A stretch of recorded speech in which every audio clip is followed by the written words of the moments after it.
So I've had the Fortune 500s on my STI for a while now, and now it's time to actually upgrade them to the 510s. The Fortune 500s are pretty much designed for like the street car, for the daily car. They're not really designed for like racing. They are better than RC Yellows, which I had before. And of course you got the height adjustability if you want to keep it high, if you want to slam it. But I needed the upgrade. I needed something tighter. I needed springs that are higher rating, and yeah. So I actually got sponsored by Fortune Auto for the 510s. So kudos on that. And yeah, now it's time to actually upgrade and hopefully go faster on the track. So here are my new, brand spanking new, with no dirt or nothing, Coilovers 510s right here. This is in the front, this is one in the rear right there, and those are still covered because I haven't taken them off yet. But yeah, those are they're very well made. I've seen other Coilovers are all right, but these are pretty solid. They look pretty solid. They have this little locking ring so that you never get this loose right here. And yeah, I've done videos with the Coilovers before, so I'm not gonna go like super into detail for it. So I'm just gonna start, you know, uninstalling. The 500s are actually gonna go to the WRX over there. So now I'm gonna have the WRX with some Coilovers, STI with some Coilovers, and nice and tightness.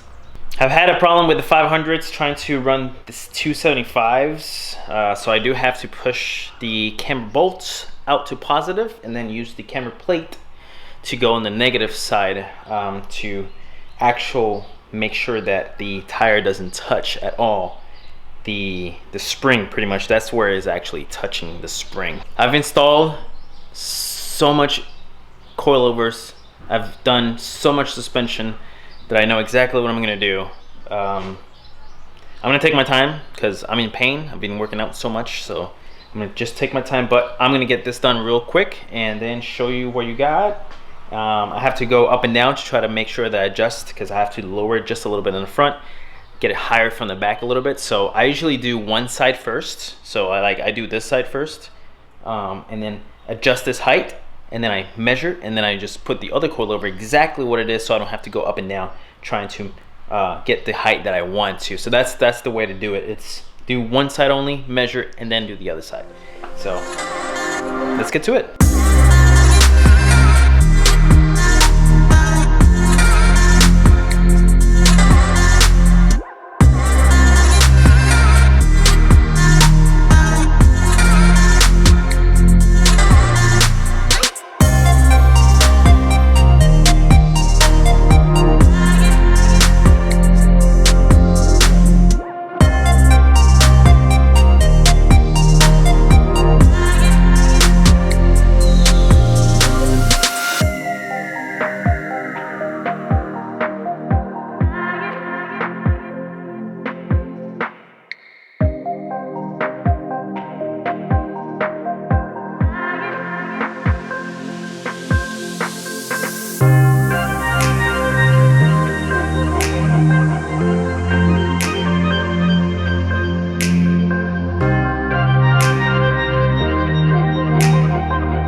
Alright, so now it is time to test out the coilovers after it is already installed. It took me a little longer because it's so freaking hot and it's so muggy here right now that I had to take a lot of breaks. And yeah, I've been sweating my ass off, and as you can see, I'm in a different clothing because I actually did the fronts yesterday and then I did the rears today. So just gonna take it for a spin real quick to see what the big differences is with the 510s and the 500s. I'm going to tell you already that I have to still adjust a little bit of the height in the rear. I have to raise the rear a little bit more. I always, for some reason, I always end up with the rear a little bit more lower than the front. But yeah, but I'm gonna do that in another day because I also am going to have to adjust camber on the right side for the rear, because I have adjustable lateral arms. So I will show you that in a moment after I test out these coils.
So the install is over, and I took it for a drive, and it definitely 100% needs an alignment so badly. It doesn't drive smooth. It's like,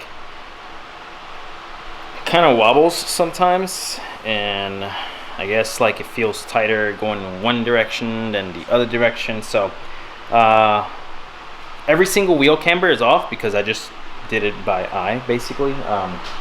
Pretty sure my left side has more camber than the right side, so it might be some toe in when it should be, I don't know, straight. No idea, but the car definitely needs an alignment, and I don't want to drive the car too much, so I kind of drove it a little bit, and I just came back as soon as I felt that it was not perfect. So yeah, so that's going to happen. An alignment is going to happen very, very soon, because definitely needs an alignment, because it's bad. So like I said, I always, for some reason, always have the rear, when I put new coilovers, the rear always ends up being lower than like the front, I think, and so I have to raise the rear, and I am going to raise just a little bit the front, just a tiny little bit, and raise the rear.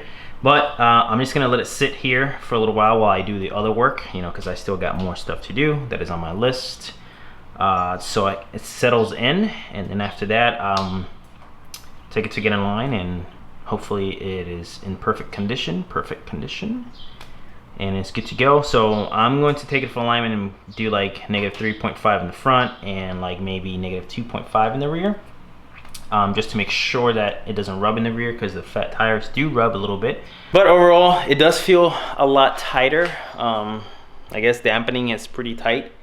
I didn't feel, it didn't feel bouncy. It didn't feel like I was breaking my brain so far, but the overall tests of the coilovers will be at the track.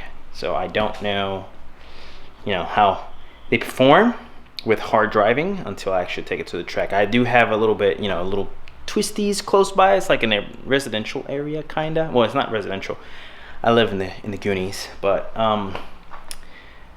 because as soon as I drove out of the neighborhood, I felt that it really needed a good alignment before I don't want to destroy the tires, so I didn't push it as much. So the real test will be later on when I go to the track and feel how it performs at the track. So I feel like I am actually falling behind, but we have fortunate coilovers already done.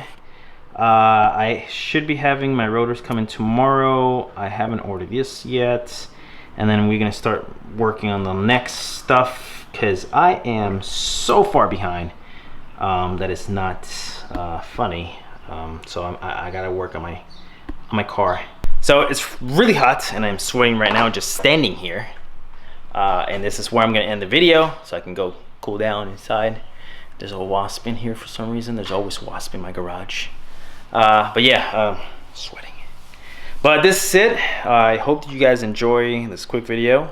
If you have any questions about the coilovers, just comment below. My old coilovers are going to go to the WRX, so don't ask if I'm going to be selling them, because they will be going to the WRX. I'm going to check if they need a rebuild. If they don't, I'm just going to slap it on, call it a day, put the wheels on the WRX, new wheels. Well, not new wheels, my old wheels. And that's it. So I hope you guys enjoyed this video. Give me a thumbs up. If you're not subscribed, consider subscribing. And I'll see you guys in the next video.